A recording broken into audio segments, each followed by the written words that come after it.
दिल्ली साडी कदे मित हो ही नहीं सकती, तो साडे हित ते दिल्ली दे हित कदे भी एक नहीं हो सकते, टकरा रहूगा ही रहूगा।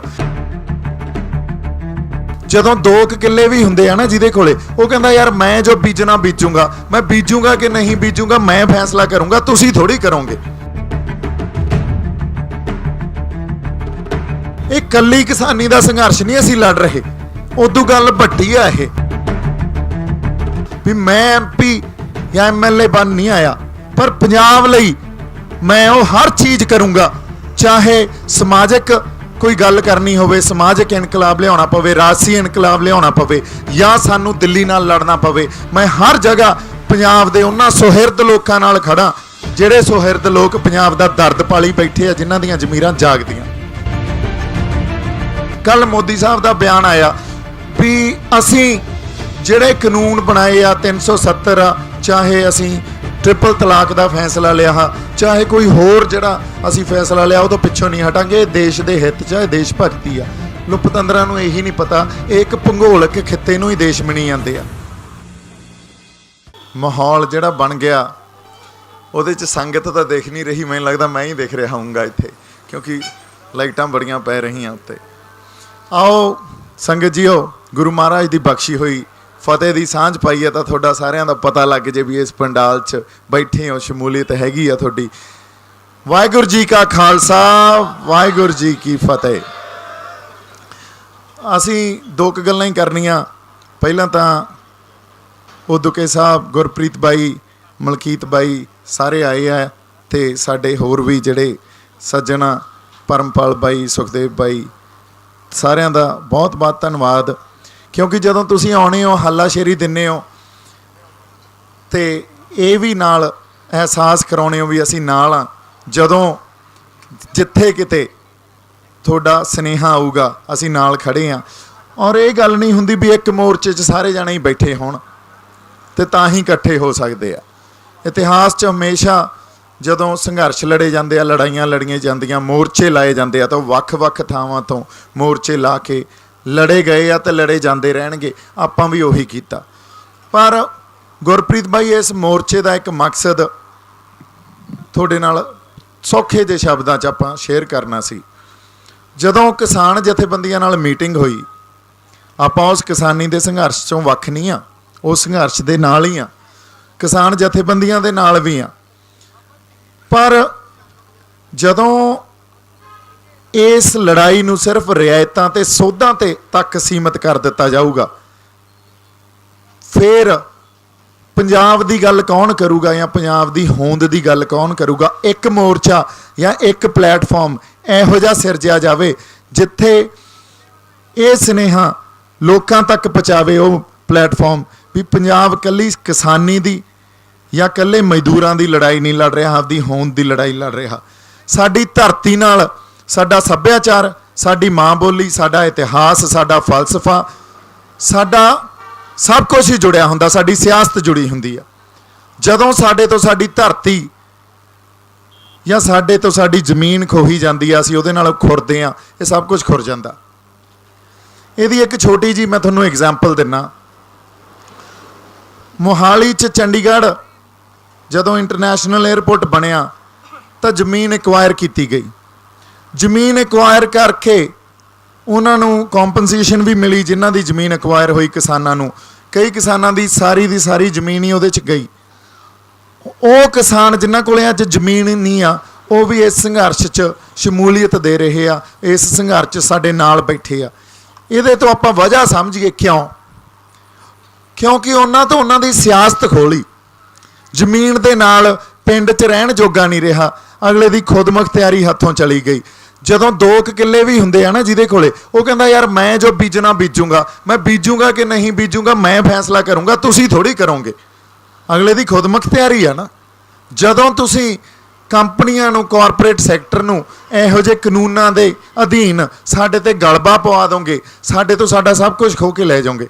सो पंजाब दे जिहड़े इंटरस्ट आ या पंजाब दे मसलियां दे जिहड़े हल आ, वो कदे भी सेंटर नाल मेल नहीं खाते। कॉन्फ्लिक्ट रहूगा ही रहूगा हमेशा। जे कॉन्फ्लिक्ट रहूगा तो यह गल भी समझण की जरूरत है, जिहड़ी असीं लड़ाई लड़ रहे हैं वो एक राजनीतिक सियासी ਜਾਂ ਪੋਲੀਟੀਕਲ ਲੜਾਈ ਆ, ਇਹ ਕੱਲੀ ਕਿਸਾਨੀ ਦਾ ਸੰਘਰਸ਼ ਨਹੀਂ ਅਸੀਂ ਲੜ ਰਹੇ, ਉਦੋਂ ਗੱਲ ਵੱਡੀ ਆ ਇਹ। ਸੋ ਇਸੇ ਕਰਕੇ ਉਸ ਸੰਘਰਸ਼ ਦੇ ਵਿੱਚ ਇੱਕ ਹੋਰ ਮੋਰਚਾ ਵਿੱਢਿਆ ਗਿਆ। ਤੁਸੀਂ ਆਪਾਂ ਕਲਾਕਾਰ ਲੋਕ ਆ, ਕਲਾਕਾਰਾਂ ਨੂੰ ਕਲਾਕਾਰਾਂ ਦੀ ਮਾੜੀ ਮੋਟੀ ਸਮਝ ਹੁੰਦੀ ਆ। ਤੁਹਾਨੂੰ ਲੱਗਦਾ ਤੁਹਾਡਾ ਭਰਾ ਇੱਥੇ MLA ਜਾਂ MP ਬਣਨਾ ਆ, ਜਾਂ ਇਸ ਪਲੇਟਫਾਰਮ ਤੋਂ ਆਪਦੀ ਕੋਈ ਇਹ MP ਜਾਂ MLA ਦੀ ਇੱਕ ਰਾਜਨੀਤੀ ਫਰੰਟ ਤਿਆਰ ਕਰ ਰਿਹਾ, ਜਾਂ ਐਡੀ ਛੋਟੀ ਸੋਚ ਮੇਰੀ ਹੋ ਸਕਦੀ ਸੀ।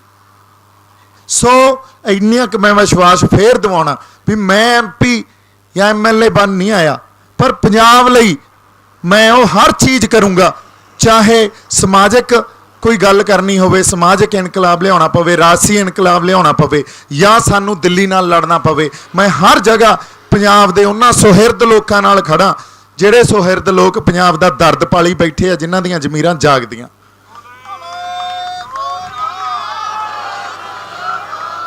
ਸੋ ਅਗਲੀ ਗੱਲ ਅਸੀਂ ਜੇ ਸਮਝੀਏ, ਅਸੀਂ ਆਹ ਦੇਖ ਲਓ ਬੰਦਾ ਬਹਾਦਰ, ਬਾਬਾ ਬੰਦਾ ਬਹਾਦਰ ਜੀ ਦਾ ਆਪਾਂ ਲਿਖਿਆ ਵੀ ਪਹਿਲੇ ਸਿੱਖ ਰਾਜ ਦੇ ਬਾਨੀ ਬਾਬਾ ਬੰਦਾ ਸਿੰਘ ਬਹਾਦਰ, ਜਿਨ੍ਹਾਂ ਨੇ ਸਾਨੂੰ ਮੁਜ਼ਾਹਰਿਆਂ ਤੋਂ ਜ਼ਮੀਨਾਂ ਦੇ ਮਾਲਕ ਬਣਾਇਆ। ਹੁਣ ਇਹਨਾਂ ਨੇ ਕਾਰਪੋਰੇਟ ਕਲਚਰ ਨੂੰ ਹੀ ਖਤਮ ਕੀਤਾ ਸੀ ਨਾ, ਉਸ ਜ਼ਮਾਨੇ 'ਚ ਕਾਰਪੋਰੇਟ ਕਲਚਰ ਹੀ ਸੀ, ਉਹਨੂੰ ਖਤਮ ਕਰਕੇ ਜ਼ਮੀਨਾਂ ਦੇ ਮਾਲਕ ਬਣਾਤਾ ਲੋਕਾਂ ਨੂੰ।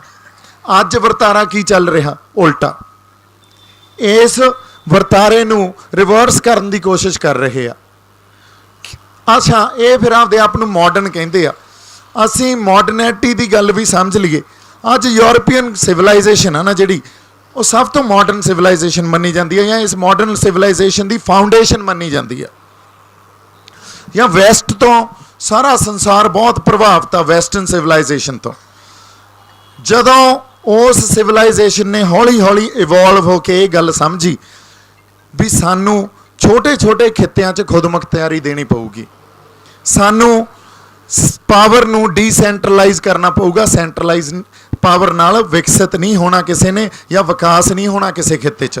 ਸਵਿਟਜ਼ਰਲੈਂਡ ਇੱਕ ਛੋਟਾ ਜਿਹਾ ਮੁਲਕ ਆ, ਉੱਥੇ 200 ਬੰਦੇ ਵੀ ਜੇ ਖੜੇ ਹੋ ਕੇ ਕਹਿ ਦਿੰਦੇ ਆ ਸਾਨੂੰ ਅਸੀਂ ਵੱਖਰੇ ਆ, ਸਾਨੂੰ ਵੱਖਰੀ ਪਛਾਣ ਦਿਓ, ਅਗਲੇ ਕਹਿੰਦੇ ਆ ਲੈ ਲਓ। ਉੱਥੋਂ ਦੀ ਸਰਕਾਰ ਦਾ ਮੋਟੋ ਹੀ ਆ ਸਮਾਲ ਇਜ਼ ਬਿਊਟੀਫੁਲ। ਕੈਨੇਡਾ ਅਸੀਂ ਸ਼ੂਟਿੰਗ ਲਈ ਵੀ ਜਾਂਦੇ ਹਾਂ, ਉਹ ਵੀ ਜਾਂਦੇ ਹਾਂ। ਕੈਨੇਡਾ 'ਚ ਹਰ ਸੂਬੇ ਦਾ ਝੰਡਾ ਵੀ ਵੱਖਰਾ, ਇਹਦੇ ਨਾਲ ਕੈਨੇਡਾ ਵੱਖ ਹੋ ਗਿਆ। ਅਮਰੀਕਾ 'ਚ ਹਰ ਸਟੇਟ ਦੇ ਕਾਨੂੰਨ ਵੱਖਰੇ ਵੱਖਰੇ ਆ, ਅਮਰੀਕਾ ਵੱਖ ਹੋ ਗਿਆ। ਅੱਜ ਵੀ ਯੂਨਾਈਟਿਡ ਸਟੇਟਸ ਆਫ ਅਮਰੀਕਾ ਕਿਹਾ ਜਾਂਦਾ ਨਾ, ਅੱਜ ਵੀ ਕੈਨੇਡਾ ਨੂੰ ਕੈਨੇਡਾ ਕਿਹਾ ਜਾਂਦਾ ਨਾ। ਤੇ ਉਹ ਮੁਲਕ 'ਚ ਕੋਈ ਵੱਖਵਾਦੀ ਗੱਲ ਹਰ ਬੰਦਾ ਅਸੀਂ ਦੇਖ ਸਕਦੇ ਹਾਂ। ਕੈਨੇਡਾ 'ਚ ਜਾਂ ਅਮਰੀਕਾ 'ਚ ਕਿੱਡਾ ਵੱਡੇ ਉਹ ਦੇਸ਼ ਭਗਤ ਆ, ਪੈਟਰੀਅਟ ਆ ਉਹ। ਔਰ ਦੇਸ਼ ਭਗਤ, ਉਹ ਦੇਸ਼ ਦੀ ਉਹਨਾਂ ਦੀ ਪਰਿਭਾਸ਼ਾ ਕੀ ਆ ਤੇ ਸਾਡੇ ਵਾਲਿਆਂ ਦੀ ਪਰਿਭਾਸ਼ਾ ਕੀ ਆ। ਕੱਲ੍ਹ ਮੋਦੀ ਸਾਹਿਬ ਦਾ ਬਿਆਨ ਆਇਆ ਵੀ ਅਸੀਂ ਜਿਹੜੇ ਕਾਨੂੰਨ ਬਣਾਏ ਆ 370 ਆ, ਚਾਹੇ ਅਸੀਂ ਟ੍ਰਿਪਲ ਤਲਾਕ ਦਾ ਫੈਸਲਾ ਲਿਆ, ਚਾਹੇ ਕੋਈ ਹੋਰ ਜਿਹੜਾ ਅਸੀਂ ਫੈਸਲਾ ਲਿਆ, ਉਹ ਤੋਂ ਪਿੱਛੋਂ ਨਹੀਂ ਹਟਾਂਗੇ। ਦੇਸ਼ ਦੇ ਹਿੱਤ 'ਚ ਦੇਸ਼ ਭਗਤੀ ਆ। ਪਤੰਦਰਾਂ ਨੂੰ ਇਹੀ ਨਹੀਂ ਪਤਾ, ਇਹ ਇੱਕ ਭੂਗੋਲਿਕ ਖਿੱਤੇ ਨੂੰ ਹੀ ਦੇਸ਼ ਮਣੀ ਜਾਂਦੇ ਆ। ਇਹਨਾਂ ਦੇ ਆਏ ਆ ਵੀ ਉੱਧਰੋਂ ਕੰਨਿਆ ਕੁਮਾਰੀ ਤੋਂ ਲੈ ਕੇ ਕਸ਼ਮੀਰ ਤੱਕ ਜਿਹੜਾ ਵਿੱਚ ਇੱਕ ਧਰਤੀ ਆ, ਉਹ ਸਾਡਾ ਦੇਸ਼ ਆ। ਜੇ ਉਹ ਦੇਸ਼ ਹੁੰਦਾ ਤਾਂ ਗੁਰੂ ਨਾਨਕ ਸਾਹਿਬ ਕਹਿੰਦੇ ਮਾਤਾ ਧਰਤ ਮਹੱਤ। ਫਿਰ ਤਾਂ ਮਾਤਾ ਜੇ ਸਾਡੀ ਸਿਰਫ ਹਿੰਦੁਸਤਾਨ ਹੀ ਆ, ਤੇ ਇਹਦਾ ਮਤਲਬ ਅਮਰੀਕਾ, ਕੈਨੇਡਾ, ਆਸਟ੍ਰੇਲੀਆ ਵਾਲੀ ਧਰਤੀ ਤਾਂ ਸਾਡੀ ਮਾਤਾ ਹੀ ਨਹੀਂ ਰਹੇਗੀ। ਸੋ ਦੇਸ਼ ਇੱਕ ਭੂਗੋਲਿਕ ਖਿੱਤਾ ਨਹੀਂ ਹੁੰਦਾ, ਦੇਸ਼ ਲੋਕ ਹੁੰਦੇ ਆ। ਲੋਕ ਹੀ ਉਸ ਧਰਤੀ ਨੂੰ ਮਾਤਾ ਦਾ ਦਰਜਾ ਦਿੰਦੇ ਆ। ਜੇ ਲੋਕ ਪਵਿੱਤਰ ਆ ਤਾਂ ਧਰਤੀ ਮਾਤਾ ਹੋਊਗੀ, ਜੇ ਲੋਕ ਪਵਿੱਤਰ ਨਹੀਂ ਆ ਤਾਂ ਉਹ ਓਨੀ ਹੀ ਅਪਵਿੱਤਰ ਧਰਤੀ ਹੋਊਗੀ। ਇਹ ਗੱਲ ਸਾਡੇ ਹੁਕਮਰਾਨਾਂ ਨੂੰ ਸਮਝਣੀ ਚਾਹੀਦੀ ਆ। ਜੇ ਤੁਸੀਂ ਦੇਸ਼ ਹਿੱਤ ਦੀ ਗੱਲ ਕਰਦੇ ਹੋ ਤਾਂ ਜਿਹੜੇ ਲੋਕ ਸੜਕਾਂ ਤੇ ਆ, ਕਿਸਾਨ, ਸਾਡੀਆਂ ਬੀਬੀਆਂ ਭੈਣਾਂ ਸੜਕਾਂ ਤੇ ਬੈਠੀਆਂ, ਤੁਸੀਂ ਉਹਨਾਂ ਨੂੰ ਹੀ ਨਹੀਂ ਗਿਣ ਰਹੇ, ਫਿਰ ਕਿਹੜੀ ਦੇਸ਼ ਭਗਤੀ ਦੀ ਗੱਲ ਕਰੀ ਜਾਂਦੇ ਹੋ ਤੁਸੀਂ ਸਾਡੇ ਨਾਲ। ਸੋ ਗੱਲਾਂ ਬੜੀਆਂ ਸੀਰੀਅਸ ਆ, ਚਿੰਤਨ ਕਰਨ ਦੀ ਜ਼ਰੂਰਤ ਆ।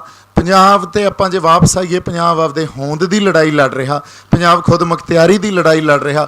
ਖੁਦ ਮੁਖਤਿਆਰੀ ਅਸੀਂ ਇਹ ਨਹੀਂ ਕਹੀਏ ਇਕੱਲੇ ਸਾਨੂੰ ਦਿਓ, ਖੁਦ ਮੁਖਤਿਆਰੀ ਤੁਸੀਂ ਹਰਿਆਣੇ ਨੂੰ ਵੀ ਦਿਓ, ਕਰਨਾਟਕ ਨੂੰ ਵੀ ਦਿਓ, ਮਹਾਰਾਸ਼ਟਰ ਨੂੰ ਦਿਓ, ਬੰਗਾਲ ਮੰਗੀ ਜਾਂਦਾ ਉਹਨਾਂ ਨੂੰ ਦਿਓ, ਤਾਮਿਲਨਾਡੂ ਮੰਗੀ ਜਾਂਦਾ ਉਹਨਾਂ ਨੂੰ ਦਿਓ।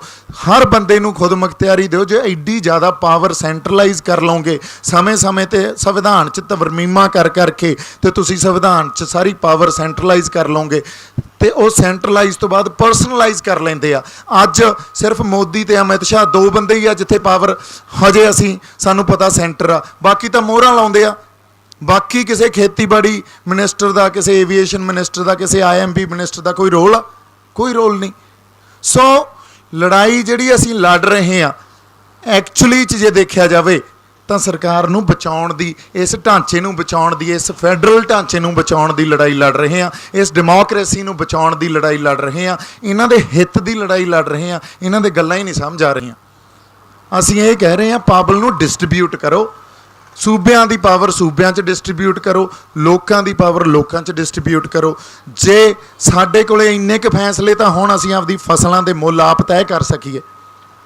ਅਸੀਂ ਫਸਲ ਬੀਜਣੀ ਆ ਤੇ ਵੇਚਣੀ ਆ। ਹੁਣ ਖਰੀਦਣ ਵਾਲੀ ਧਿਰ ਵੀ ਕਦੇ ਫਸਲਾਂ ਦੇ ਮੁੱਲ ਤੈਅ ਕਰਦੀ ਹੁੰਦੀ ਆ, ਖਰੀਦਣ ਵਾਲਾ ਬੰਦਾ ਵੀ ਕਦੇ ਤੁਹਾਡੀ ਜਿਹੜੀ ਚੀਜ਼ ਤੁਸੀਂ ਵੇਚਣੀ ਆ ਉਹਦਾ ਮੁੱਲ ਤੈਅ ਕਰਦਾ ਹੁੰਦਾ। ਫਿਰ ਅਸੀਂ ਕਦੋਂ ਇਹ ਗੱਲ ਅਸੀਂ ਜੇ ਸਮਝ ਲਈਏ ਵੀ ਅਸੀਂ ਇੱਕ ਮਾਡਲ ਕਿਸਾਨਾਂ ਵਾਸਤੇ ਜਾਂ ਮਜ਼ਦੂਰਾਂ ਵਾਸਤੇ ਤਿਆਰ ਕਰ ਲਾਂਗੇ ਜਿਹੜਾ ਸਾਡੇ ਲਈ ਲਾਹੇਵੰਦ ਹੋਊਗਾ, ਅਸੀਂ ਬਹੁਤ ਦੂਰ ਹਾਂ। ਅਸੀਂ ਅੱਜ ਤੋਂ ਪਹਿਲਾਂ ਖੁਦਕੁਸ਼ੀਆਂ ਤੇ ਕਰਜ਼ਿਆਂ ਦੇ ਮਾਡਲ ਤੋਂ ਇੱਕ ਚੰਗੇ ਮਾਡਲ ਲਈ ਲੜਦੇ ਹੁੰਦੇ ਸੀ। ਹੁਣ ਸਾਡੀ ਲੜਾਈ ਕੀ ਆ ਗਈ ਅੱਜ ਦੀ ਡੇਟ 'ਚ ਵੀ ਆਹ ਕਾਨੂੰਨ ਵਾਪਸ ਲੈ ਲਓ। ਦੇਖੋ ਲੜਾਈ ਕਿਵੇਂ ਬਦਲਦੇ ਆ।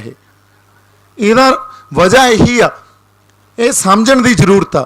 ਵਜ੍ਹਾ ਬਹੁਤ ਵੱਡੀ ਇਹ ਆ ਵੀ ਅਸੀਂ ਮਸਲਿਆਂ ਨੂੰ ਲੈ ਕੇ ਮਸਲਿਆਂ ਨੂੰ ਮੁਖਾਤਮ ਹੁੰਦੇ ਰਹਿੰਦੇ ਆ। ਮਸਲੇ ਕਿਸੇ ਇੱਕ ਹਾਲਾਤ ਨੇ ਦਿੱਤੇ ਹੁੰਦੇ ਆ, ਉਹ ਹਾਲਾਤ 'ਚੋਂ ਤਾਂ ਪੈਦਾ ਹੁੰਦੇ ਨਹੀਂ, ਕਿਸੇ ਹਾਲਾਤ ਦੀ ਦੇਣ ਆ, ਇੱਕ ਖਾਸ ਤਰ੍ਹਾਂ ਦੇ ਹਾਲਾਤ ਦੀ ਦੇਣ ਉਹ ਮਸਲੇ। ਉਹਨਾਂ ਹਾਲਾਤਾਂ ਨੂੰ ਅਸੀਂ ਕਦੇ ਮੁਖਾਤਮ ਹੀ ਨਹੀਂ ਹੁੰਦੇ।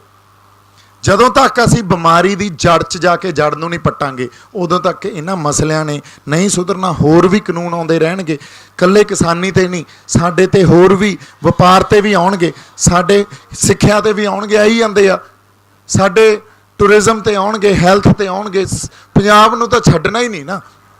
ਪੰਜਾਬ ਤਾਂ ਜਿਹੜੀ ਪੰਜਾਬ ਕਹਿੰਦਾ ਅਸੀਂ ਵਿਲੱਖਣ ਆ, ਸਾਡੀ ਇੱਕ ਆਪਦੀ ਆਈਡੈਂਟਿਟੀ ਆ, ਸਾਡਾ ਆਪਦਾ ਇਤਿਹਾਸ ਆ, ਮਾਂ ਬੋਲੀ ਆ, ਸਾਡਾ ਫਲਸਫਾ ਗੁਰੂ ਨਾਨਕ ਸਾਹਿਬ ਦਾ ਫਲਸਫਾ, ਉਹ ਤਾਂ ਜਰਦਾ ਹੀ ਨਹੀਂ ਨਾ। ਇਹ ਕੱਲੀ BJP ਸਰਕਾਰ ਨਹੀਂ, ਇਹ ਤਾਂ ਇੱਕ ਪੋਲੀਟੀਕਲ ਫਰੰਟ ਆ। ਕਦੇ ਕਾਂਗਰਸ ਨੇ ਵੀ ਨਹੀਂ ਜਰਿਆ। ਦਿੱਲੀ ਸਾਡੀ ਕਦੇ ਮਿੱਤ ਹੋ ਹੀ ਨਹੀਂ ਸਕਦੀ। ਦਿੱਲੀ ਦੇ ਹਿੱਤ ਤੇ ਸਾਡੇ ਹਿੱਤ ਕਦੇ, ਜਿਹੜੀ ਉਹਨਾਂ ਨੇ ਭਾਰਤੀ ਕੌਮ ਸਿਰਜਣ ਦੀ ਜਿੱਦ ਫੜੀ ਹੋਈ ਆ, ਜੇ ਅਸੀਂ ਉਸ ਗੱਲ ਨੂੰ ਸਮਝਦੇ ਹਾਂ ਤਾਂ ਸਾਡੇ ਹਿੱਤ ਤੇ ਦਿੱਲੀ ਦੇ ਹਿੱਤ ਕਦੇ ਵੀ ਇੱਕ ਨਹੀਂ ਹੋ ਸਕਦੇ। ਟਕਰਾਅ ਰਹੂਗਾ ਹੀ ਰਹੂਗਾ। ਇੰਨੀਆਂ ਕੁ ਬੇਨਤੀਆਂ ਮੈਂ ਕਰਨੀਆਂ ਸੀ। ਗੱਲਾਂ ਬਹੁਤ ਲੰਬੀਆਂ ਆਪਾਂ ਕਰ ਸਕਦੇ ਹਾਂ, ਪਰ ਕਈ ਵਾਰੀ ਸਮੇਂ ਨੂੰ ਵੀ ਦੇਖਣਾ ਪੈਂਦਾ। ਤੁਸੀਂ ਸਾਰੇ ਆਏ, ਬਹੁਤ ਆਦਰ ਮਾਣ ਸਤਿਕਾਰ ਤੁਹਾਡਾ ਸਾਰਿਆਂ ਦਾ, ਆਇਆਂ ਦਾ। ਜੀ ਆਇਆਂ ਨੂੰ ਜੀ। ਮੇਰੇ ਵੱਲੋਂ ਬਹੁਤ ਸਾਰਾ ਪਿਆਰ ਤੇ ਸਤਿਕਾਰ। ਸੰਗਤ ਨੂੰ ਵੀ ਜਿਉਂਦੇ ਵਸਦੇ ਰਹੋ। ਵਾਹਿਗੁਰੂ ਜੀ ਕਾ ਖਾਲਸਾ, ਵਾਹਿਗੁਰੂ ਜੀ ਕੀ ਫਤਿਹ।